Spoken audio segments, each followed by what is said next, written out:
Guys welcome back to my YouTube channel is with geography. So हमने last lecture में geological time scale पढ़ा था।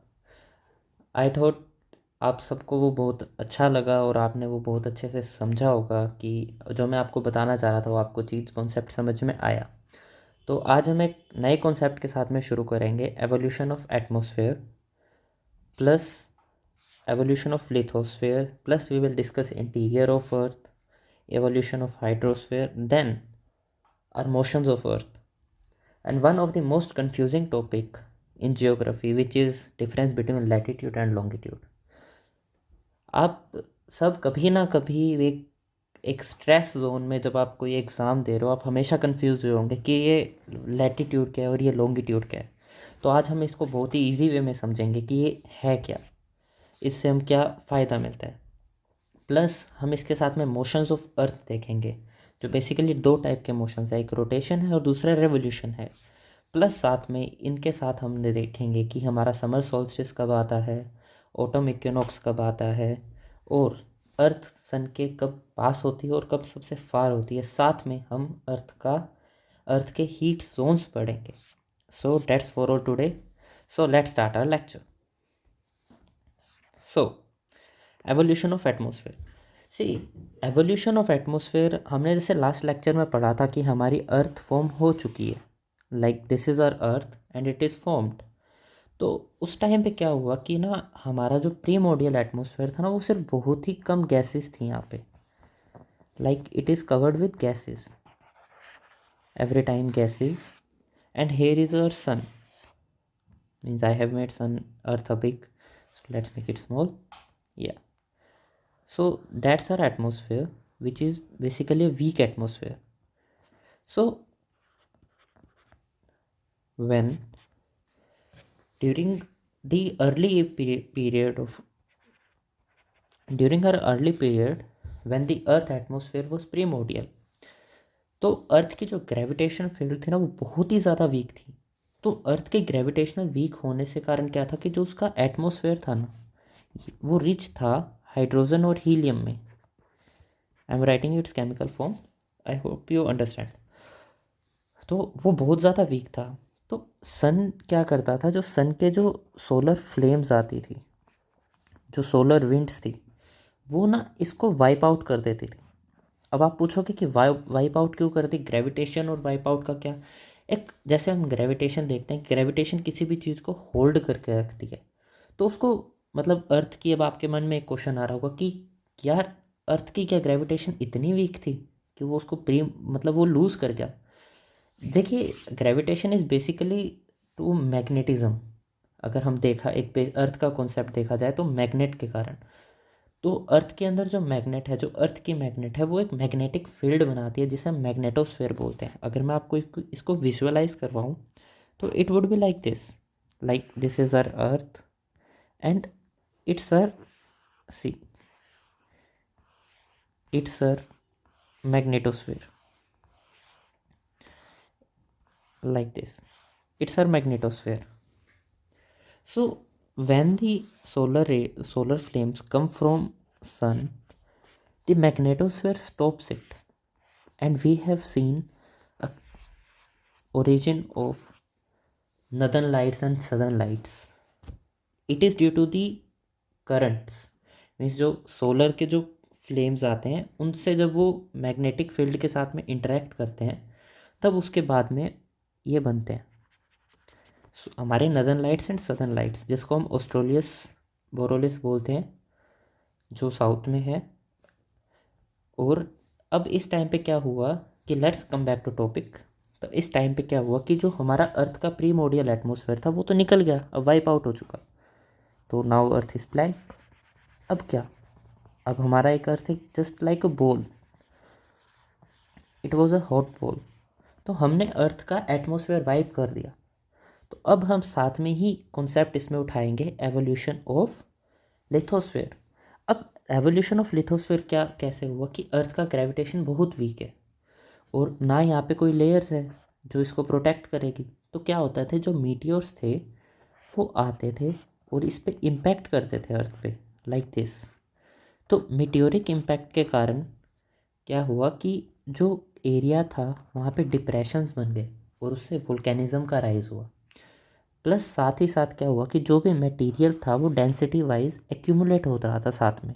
Means earth was hot, जो lighter material था वो surface पे आ रहा था और जो हैवी मटेरियल था वो कोर में जा रहा था। तो साथ में क्या हुआ कि बहुत सारा इंटेंस प्रेशर था अर्थ के ऊपर, तो और जैसे ही कोई भी मेटेरिक इम्पैक्ट होता तो वो हाथों हाथ लिक्विड में बन जाता। तो धीरे धीरे क्या हुआ कि अर्थ के ऊपर वोल्केनिज्म होने लगा। जैसे जैसे वोल्केनिज्म हुआ तो अर्थ कवर हो चुकी थी पूरी की पूरी CO2 में, मीथेन में एंड नाइट्रोजन में, तो नाइट्रोजन डाइऑक्साइड में। और मतलब तो अब सारा का सारा अर्थ कवर हो चुका है। तो उस टाइम तक काफ़ी टाइम पीरियड के बाद में जो अर्थ का जो कोर था वो भी स्ट्रोंग होकर एक मैग्नेटिक फील्ड बना रहा था।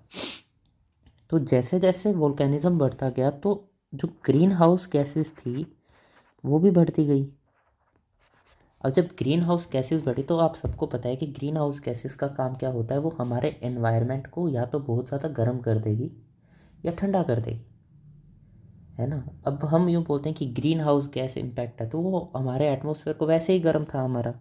तो जब CO2 पूरे के पूरा जब जो वोल्केनिज्म का क्लाउड था उसने जब पूरा का पूरा हमारे अर्थ को कवर कर लिया, तब वहाँ पे प्रोसेस शुरू होता है रेनफॉल का।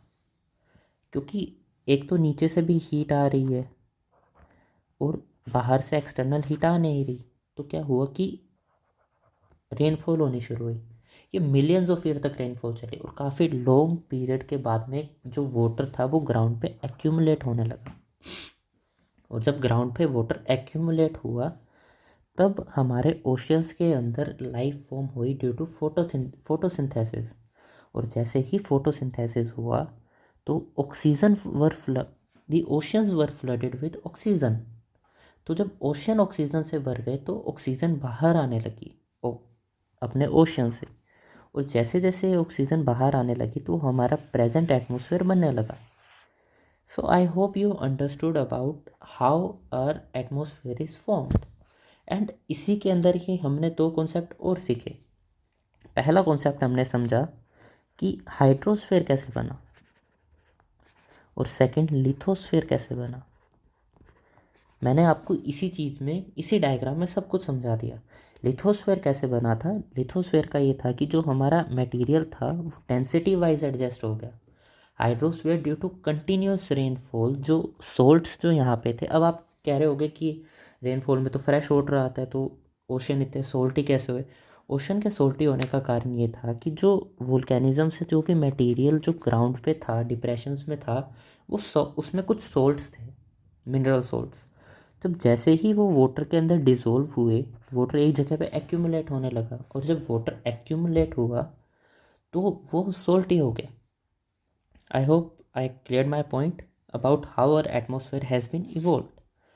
नाउ अब हमने एवोल्यूशन ऑफ लिथोस्फेयर भी पढ़ लिया, हैवियर मटेरियल कैसे सिंक हुआ, ठीक है, टेम्परेचर कैसे हुआ, इंटेंसिफिकेशन कैसे हुए, और इसी प्रोसेस के अंदर हमारा मून भी फॉर्म होता है जो ड्यू टू जाइंट इम्पैक्ट।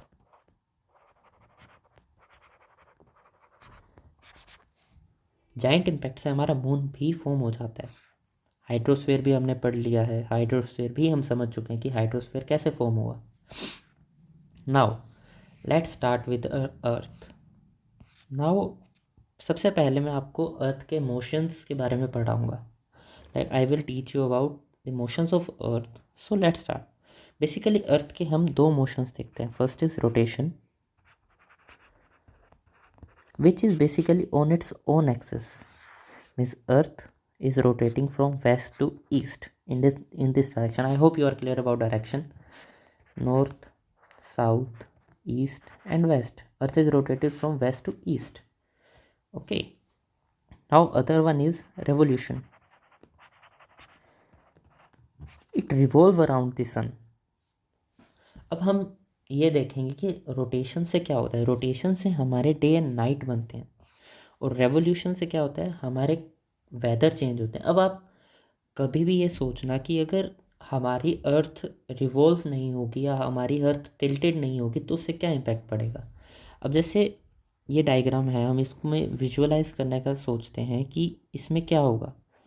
जब अर्थ हमारे बिल्कुल सीधी है तो this part means if here is sun, so this part will receive complete insulation and this part will not. Due to tilt, the north pole will receive the low, and for 6 months low north pole will receive sunlight and south pole will not. अगर ये दोनों एकदम सीधा हो जाएगा, अर्थ बिल्कुल tilt नहीं होगी अपने एक्सिस पे, तो नॉर्थ एंड साउथ पोल पे बिल्कुल भी सनलाइट नहीं पहुंचेगी। जो सारी के सारी जितनी सनलाइट होगी वो सिर्फ और सिर्फ हमारे 66.5 डिग्री के जोन तक ही पहुंच पाएगी। तो उससे क्या होगा कि जो वहाँ का वेजिटेशन है वो कभी एक्सप्लोरेबल नहीं होगा, इसीलिए हमारी अर्थ टिल्टेड है। सो हमने क्या देखा कि हमने अर्थ का टिल्ट देख लिया, और अर्थ के टिल्ट में जो पोल्स पे टिल्ट है, अब like if I make it pole, north pole, it's 23.5 degree. okay, and on orbital plane, like this is orbit, it's orbital plane and this is our axis, so this is 66.5 degree. I hope you got my point. From revolution we got climate, means in some region, how due to, and one more thing, due to this tilt our sun shifted from north to south during a different period of time. So let's come back to our most confusing topic, which is latitude and longitude. So what are latitudes? Let me change my marker.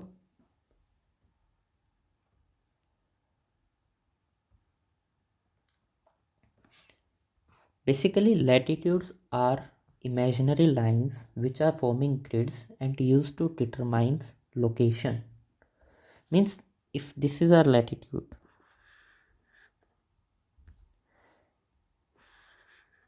see, these are latitudes, means which are used to determine the location.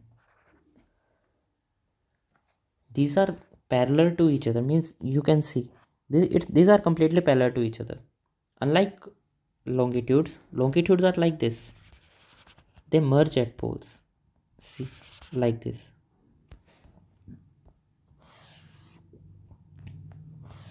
They meet at poles, these are longitudes. Now let's come to a fact about longitudes. Basically, first of all, these are imaginary lines, due to basically imaginary lines है ये. Second, horizontal है, like this. These are like this, horizontal. These are horizontal lines from north to south. And जो इसका सबसे बड़ा circle है उसे हम इक्वेटर बोलते हैं, और ये these are parallels of latitude. Okay, these are measured in degree, and 1 degree, sorry, 1 degree equal to 60 minutes.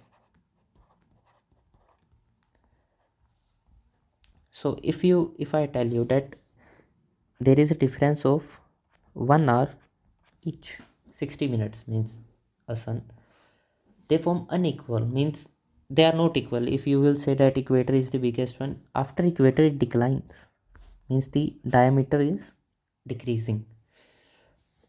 Now latitudes are 181 in total, and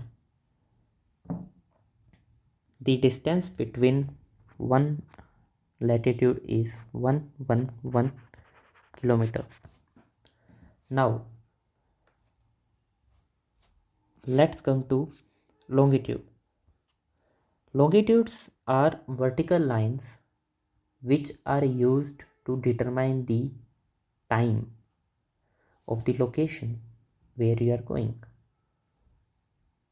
Okay, just a second.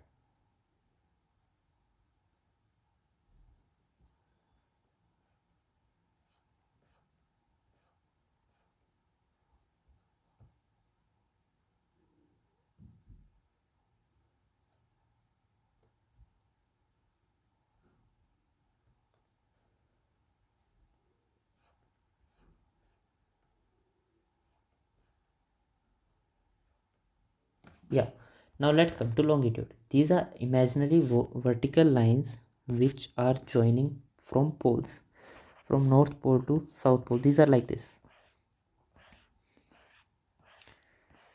means a round circle. Length of all meridians are same because from A to B it's same. Okay, it's there are total 316 number. Sorry, there are total 316 number, and prime meridian from equator to poles means from point A to point B, and there is a equator. These will decrease, means the maximum distance between them is in equator and the minimum जो इनके बीच में होगा वो होगा poles पे. और ये बहुत इम्पोर्टेंट रोल प्ले करती है किसी भी जगह के लोकल टाइम को बताने में. तो जो प्राइम मेरिडियन है, जो मेन 0 डिग्री है इसका, वो है ग्रीनविच लंदन में.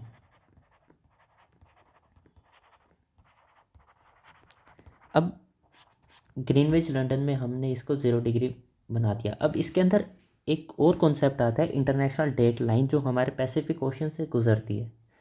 वो ऐसे स्ट्रेट नहीं है, इट इज़ लाइक दिस. अब आप सोच रहे होगे कि ये ऐसे मतलब ट्राइंगल से और आडी टेढ़ी सी क्यों है. तो इसका एक रीज़न है, क्योंकि जो पैसिफिक ओशन में काफ़ी सारे आइलैंड ग्रुप्स हैं. तो उन आइलैंड ग्रुप्स पे क्या है कि कुछ पॉपुलेशन है, तो उन आइलैंड्स ग्रुप को डिवाइड करते हुए हमने इसको इंटरनेशनल डेट लाइन बनाई. तो ये ईस्ट है और ये वेस्ट है. तो जब हम ईस्ट में जाएंगे तो हमारा 1 डे प्लस होगा, और जब हम ईस्ट टू वेस्ट में आएंगे हमारा 1 डे माइनस होगा. Means a person is travelling from India to USA, he will lose 1 day.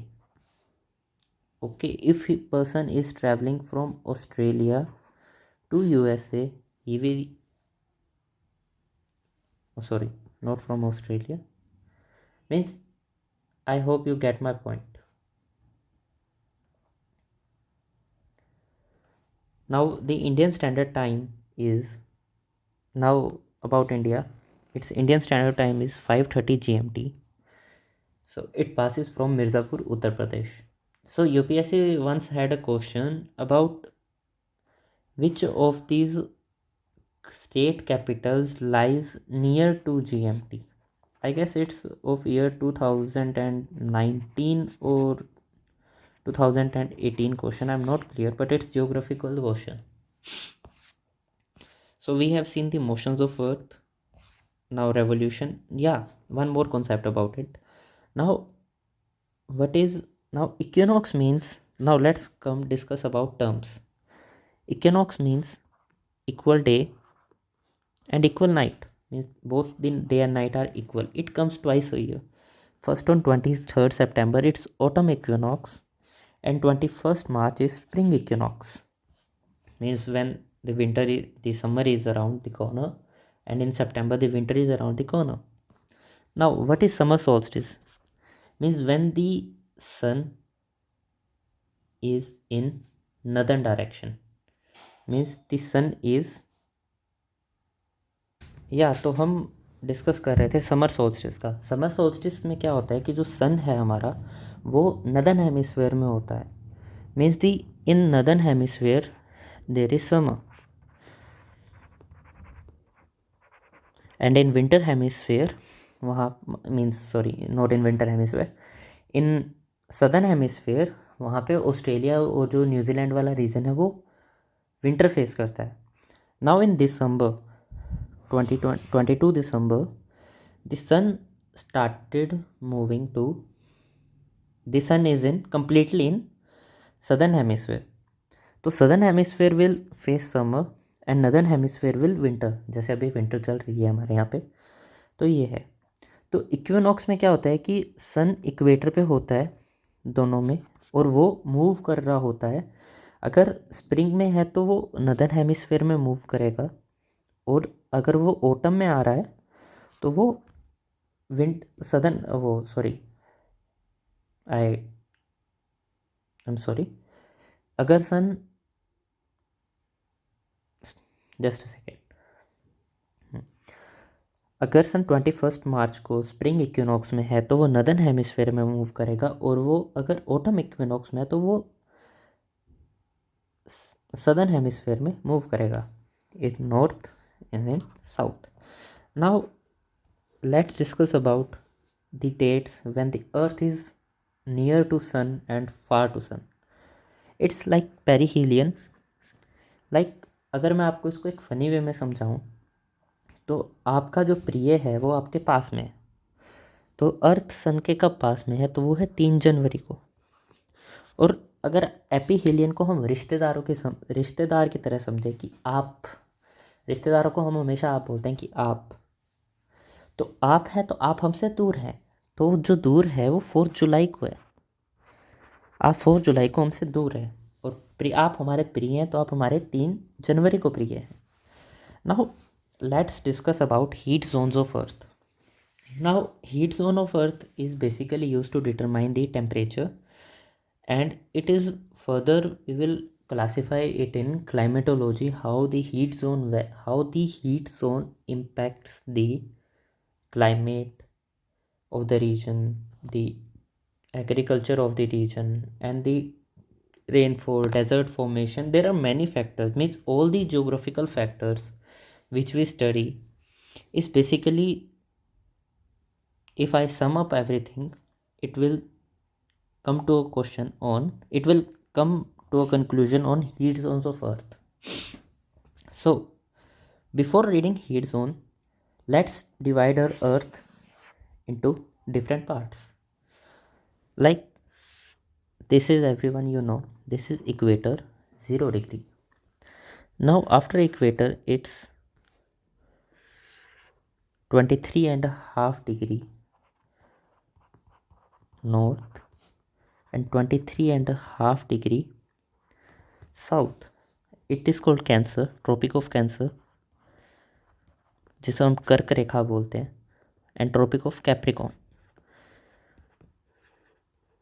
जिसको मकर रेखा बोलते हैं, और ये हो गया हमारा इक्वेटर. ओके, तो इसके बाद में हमारा आता है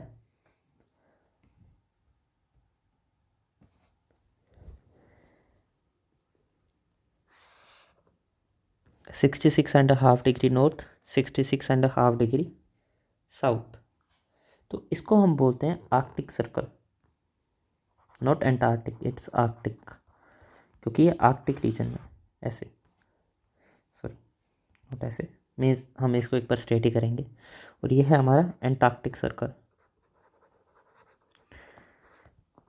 66.5 degree साउथ, 66.5 degree नॉर्थ. इसके बाद में आ जाते हैं हमारे poles. Means this is south pole, this is north pole. So अब हम इसको और थोड़ा सा डीप समझें तो क्या है, अगर ये हमारा सन है, लेट्स मूव दिस डायग्राम.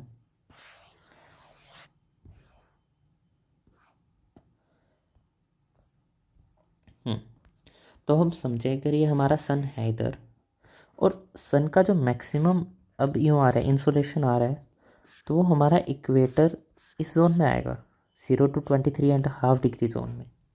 और ऐसा क्यों? क्योंकि जो सन है वो हमारा मेजॉरिटी ऑफ टाइम अब अर्थ टिल्ट है, ऐसे 23.5 degree पे. तो जब सन है तो मैक्सिमम इम्पैक्ट इधर ही देगा, इस रीजन में. अब यहाँ पे उस चीज़ का खेल आता है जो हमने अभी थोड़ी देर पहले समझा था कि अर्थ टिल्ट क्यों है. अब जो ये वाला रीजन है, लाइक अर्थ का जो अगर अर्थ सन की तरफ टिल्टेड है, मींस अगर नदर्न हेमिस्फेयर में सन है, तो उसमें क्या होगा कि जो सनलाइट है, इंसोलेशन है, वो up to the north pole जाएगी, जिससे क्या होगा, नॉर्थ में समर होगी. And this region, this region will face summer, will face the sun, और यहाँ पे हमें समर मिलेगा, मीन्स यहाँ पे क्लाइमेट अच्छा होगा. पर जो ये वाला 23.5 degree नॉर्थ वाला रीजन है और ये वाला है ना, तो इस रीजन में हमें सन देखने को मिलेगा और यहाँ पे मैक्सिमम गर्मी होगी। अब अगर आपसे कोई पूछे कि मैक्सिमम गर्मी इक्वेटर पे क्यों नहीं हो रही, इक्वेटर पे तो पूरा का पूरा इंसोलेशन आ रहा है। इक्वेटर पे ज़्यादा गर्मी इसीलिए नहीं हो रही क्योंकि इक्वेटर पे कन्वेंशनल रेनफॉल हो जाती है। वहाँ पे 4 बजे के बाद में बारिश हो जाएगी। After 4 PM there will be a rainfall, because वहाँ पे क्या होगा कि इंसोलेशन ज़्यादा है तो इवेपोरेशन ज़्यादा होगा। और ये वाला जोन है ये ह्यूमिड, बहुत ज़्यादा ह्यूमिड होता है और हमें एक्सेसिव रेनफॉल के कारण यहाँ पे ही हमें एवरग्रीन फॉरेस्ट देखने को मिलते हैं। फिर जब हम ऊपर वाली तरफ मूव करते हैं, मीन्स 23.5 डिग्री पे मूव करते हैं, तो जो यहाँ से जो इंसोलेशन बनता है वो इधर आती है हवा। मीन्स आई विल नॉट से हवा इधर आएगी, इट विल बी लाइक जो 23.5 डिग्री का रीजन होगा ये मैक्सिमम प्लेन रीजन है पूरा। इधर माउंटेन बेल्ट है, प्लेन है, तो इसमें क्या होगा कि जो इंसोलेशन है तो वहाँ पे लैंड एब्जॉर्व करेगा जो हमारा इंसोलेशन सन से आ रहा है। और फिर जैसे जैसे हम ऊपर जाएंगे तो इंसोलेशन कम होता जाएगा। तो ये था हमारा हीट जोन ऑफ अर्थ। सो आपको हीट जोन में हो सकता है थोड़ा सा बीच में आप कंफ्यूज हो गए हो, पर इसमें कंफ्यूज होने वाली बात नहीं है। इसको एक बार और मैं आपको एक बार रिवाइज करवा देता हूँ इन मोर इजी वे, कि अगर अर्थ है जो हमारी नदन है, मतलब सन की तरफ टिल्टेड है, तो हमारे नदन हेमिस्फेयर पे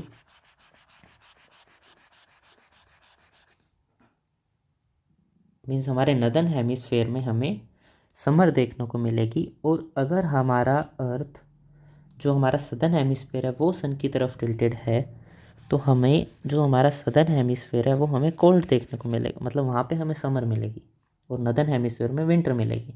इट्स लाइक दिस। और जो इक्वेटर का रीजन है वो ह्यूमिड रीजन होगा क्योंकि यहाँ पे वाटर बॉडी बहुत ज़्यादा है।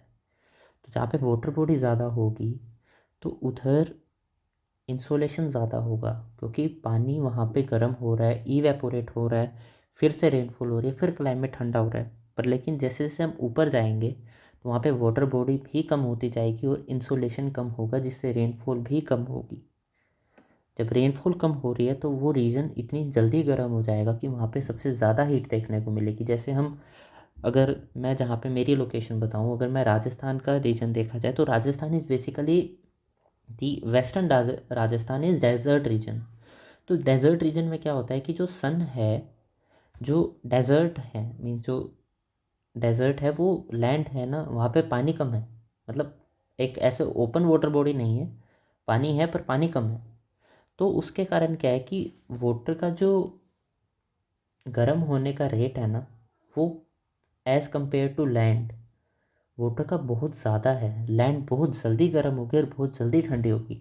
अब जैसे जैसलमेर का रीजन है तो वहाँ पे दिन में टेम्परेचर 50 डिग्री अबव पहुँच जाएगा और वहीं पे रात को टेम्परेचर माइनस में पहुँचने के चांसेस हो जाते हैं। ऐसा इसलिए होता है क्योंकि जो इंसुलेशन है वो वापिस हम रात को, आपको भी पता है कि अर्थ हमारा दिन के अंदर इंसुलेशन लेता है और रात को उसको लॉन्ग वेव रेडिएशन में छोड़ देता है। ये हम हीट बजट में पढ़ेंगे, पर आपको एक बेसिक अंडरस्टैंडिंग होनी चाहिए। जो सन से जो इनकमिंग सोलर रेडिएशन होती है वो शॉर्ट होती है और जो अर्थ जब उसको गिव बैक करता है एटमॉस्फेयर को to universe, it is in long wave. तो अर्थ जितनी जल्दी टेम्परेचर लूज़ करेगा तो उससे क्या होगा कि अर्थ ठंडी हो जाएगी। अब वहीं पे रोल आएगा हमारे एटमॉस्फेयर का। एटमॉस्फेयर क्या करेगा, जो हीट जो बाहर जा रही है उसको रोक लेगा।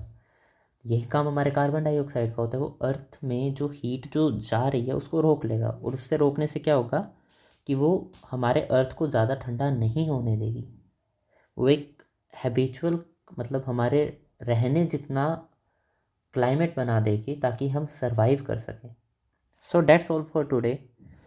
आज हम, हो सकता है क्योंकि ये टॉपिक्स थोड़े से ना कंफ्यूजिंग से हैं, आप कब हो सकता है आप इसमें कंफ्यूज भी हो जाओ एक बार को लैटिट्यूड लॉन्गिट्यूड में कि अर्थ में हीट जोन के अंदर क्या हुआ। तो एक बार और इस चीज़ को समझना कि आप खुद पे प्रैक्टिकल लेके देखना कि अगर आप कहीं पे खड़े हो और आप, मतलब अगर आप सन के नीचे खड़े हो तो आपको गर्मी ज़्यादा लगेगी और आप जैसे जैसे सन से दूर जाओगे, मतलब आप परछाई के अंदर जाओगे, आपको गर्मी कम लगेगी।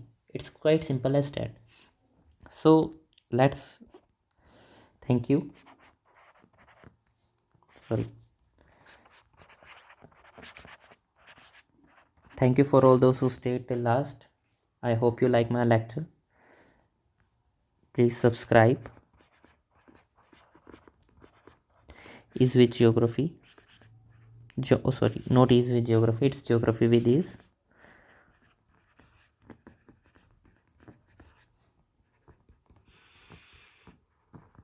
By Arihan Sen. Thank you.